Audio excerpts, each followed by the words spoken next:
Stock markets में अगर ठीक ठाक पैसे कमाने हैं तो इसके लिए साइकोलॉजी समझना बहुत इंपॉर्टेंट है। अगर हम परसेंटेज देखें तो around 20% technical knowledge, 40% trade management या मनी मैनेजमेंट और 40% साइकोलॉजी का गेम है स्टॉक मार्केट। 40% जो साइकोलॉजी है इसमें आपको अपनी और मार्केट की साइकोलॉजी समझनी आनी चाहिए। मैक्सिमम इन्वेस्टर्स पैसा लगाते हैं और पैसा लगाने के बाद जब स्टॉक नीचे आना स्टार्ट होता है तो दिमाग में सिर्फ एक ही चीज आती है कि जब भी मैं स्टॉक लेता हूं वो नीचे आना क्यों स्टार्ट हो जाता है। ये इसीलिए भी होता है क्योंकि स्टॉक खरीदा होता है या तो टीवी में देखकर या फ्रेंड के बोलने से या किसी से टिप लेने के बाद। अब सोचिए अगर आपने स्टॉक लिया मार्केट की साइकोलॉजी समझने के बाद। अगर अभी आपको कुछ नहीं पता तो एटलीस्ट मार्केट साइकोलॉजी समझने के बाद आपको कुछ तो पता होगा। 100% तो स्टॉक मार्केट को कोई नहीं समझ सकता, बट प्रॉफिट होने की पॉसिबिलिटी बढ़ जाएगी। और अगर स्टॉक नीचे आना भी शुरू हो गया तो आप समझ पाएंगे क्यों नीचे आ रहा है।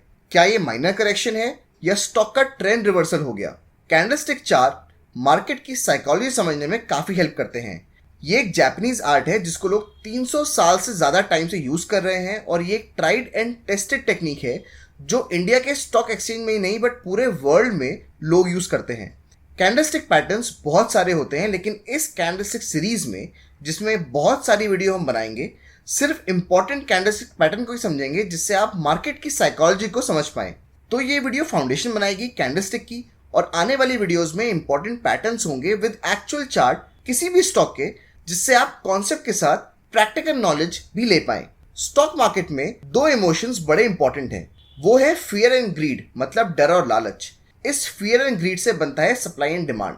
मान लीजिए आपको एक स्टॉक बहुत अच्छा लग रहा है, उसके प्राइस भी बढ़ रहे हैं, तो आप सोचेंगे कि ये स्टॉक को ले लो वरना प्राइस और बढ़ जाएंगे। इससे डिमांड बढ़ेगी और साथ में शेयर का प्राइस भी। अगर स्टॉक नीचे आ रहा है और आपको डर है कि अगर अभी नहीं बेचा तो बड़ा लॉस हो जाएगा, तो आप उसे बेच देंगे। इससे स्टॉक की सप्लाई बढ़ेगी और शेयर का प्राइस गिर जाएगा।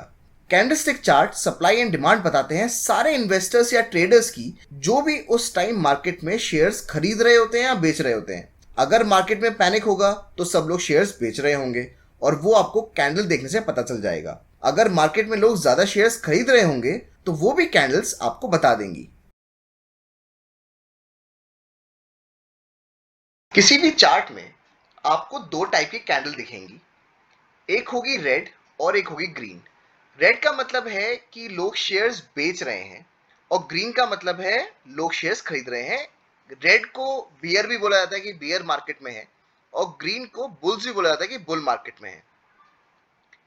हर कैंडल में आपको 4 पॉइंट्स दिखेंगे। एक है ओपन प्राइस, क्लोज प्राइस, ये जो शेडो है इसका जो हाई होता है इसको बोलते हैं हाई प्राइस और जो शेडो का जो लो है इसको बोलते हैं लो प्राइस। ऐसे ही ग्रीन में ये होगा ओपन प्राइस, ये हुआ क्लोज प्राइस, ये शेडो का ऊपर वाला प्राइस हुआ हाई प्राइस और ये हुआ लो प्राइस। अब देखिए रेड और ग्रीन में डिफरेंस क्या है। ओपन यहां पर हुआ और क्लोज नीचे हुआ क्योंकि लोग शेयर बेच रहे थे और जब बेचते हैं तो शेयर प्राइस नीचे गिरता है। ग्रीन में ओपन ये हुआ क्योंकि लोग शेयर खरीद रहे हैं तो शेयर का प्राइस बढ़ेगा और क्लोज प्राइस ऊपर होगा। हर कैंडल में शैडो होगी और बॉडी होगी। ऐसे ही ग्रीन कैंडल में भी बॉडी है, शैडो है। आगे हम देखेंगे कई बार शैडो नहीं भी होती, बट यूजुअली ये कैंडल्स के पार्ट होते हैं। इसको आप समझने के लिए ऐसे भी समझ सकते हैं कि यहां से लेकर मतलब हाई से लेकर लो तक बेसिकली इसको बोलते हैं रेंज। अब रेंज का मतलब अगर मैं समझाऊं आपको तो ये एक तरह से बैटल ग्राउंड, मतलब समझिए ये बैटल ग्राउंड या लड़ाई का मैदान है जहां बुल और बियर लड़ रहे हैं। अब अगर ओपन यहां हुआ और क्लोज यहां हुआ इसका मतलब बियर जीत गए, बिकॉज ओपन यहां हुआ, बुल ने कोशिश करी प्राइस यहां ले जाने की बट ले जा नहीं पाए। फिर बियर मार्केट में आ गए, उन्होंने प्राइस यहां तक नीचे लाते लाते थे, यहां तक कोशिश करी बट फिर बुल मार्केट में आए और यहां क्लोज हो गया। तो एक तरह से इतना बड़ा जो बैटल ग्राउंड है उसको बियर ने जीत लिया। इसका उल्टा है बुल मार्केट। बुल में क्या हुआ कि ओपन यहां हुआ, बियर ने कोशिश करी प्राइस नीचे ले जाने की बट बुल मार्केट में आ गए और जब बुल मार्केट में आए उन्होंने ऊपर ले जाना स्टार्ट किया। यहां तक वो ले जाना चाहते थे बट बियर मार्केट में आए और यहां क्लोज हुआ। तो एक तरह से देखा जाए तो इस पूरे लड़ाई के मैदान में यहां से लेकर यहां तक एक तरह से बुल थे मार्केट में और उन्होंने लड़ाई जीत ली। ये अगर आप लॉजिक दिमाग में रखेंगे तो अब आगे जो सीरीज है उसमें आपको समझने में बहुत आसानी होगी और आपको कोई चीज लर्न नहीं करनी पड़ेगी, वरना कैंडलस्टिक्स में बहुत सारे पैटर्न्स होते हैं। अगर आप सबको लर्न करना स्टार्ट कर देंगे तो जब रियल टाइम में आप कोई चीज देख रहे होंगे तो आपके दिमाग में इतना कंफ्यूजन आएगा कि कौन सा पैटर्न बन रहा है। बट अगर आप इसको लॉजिक से समझेंगे तो मे बी पैटर्न आपको याद रहे ना रहे, बट लॉजिक आपको याद रहेगा। उससे आपको जब भी आप ट्रेड लेंगे या जब भी स्टॉक्स खरीदेंगे आपको आसानी होगी और आपके ज्यादा प्रोबेबिलिटी सही बैठेगी।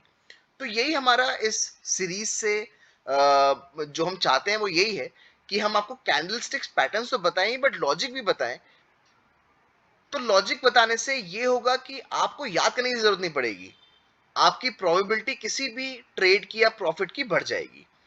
सो ये एक नॉर्मल कैंडलस्टिक पैटर्न्स या कैंडलस्टिक का बेसिक है। जो आगे जाएंगे हम जब सीरीज में तो वो आपको एक अलग फॉर्मेशंस देखने को मिलेंगी जिसमें ये दो चीजें डोमिनेंट होंगी। कैंडलस्टिक में 3 इंपॉर्टेंट पॉइंट्स होते हैं: कैंडल का कलर, कैंडल का साइज और कैंडल की लोकेशन। कैंडल की लोकेशन बहुत इंपॉर्टेंट है बिकॉज पैटर्न्स कहीं भी फॉर्म हो सकते हैं, लेकिन अगर वो सही लोकेशन पे होंगे तो उनका सिग्निफिकेंस बढ़ जाता है और आपके ट्रेड सक्सेसफुल होने की प्रोबेबिलिटी भी।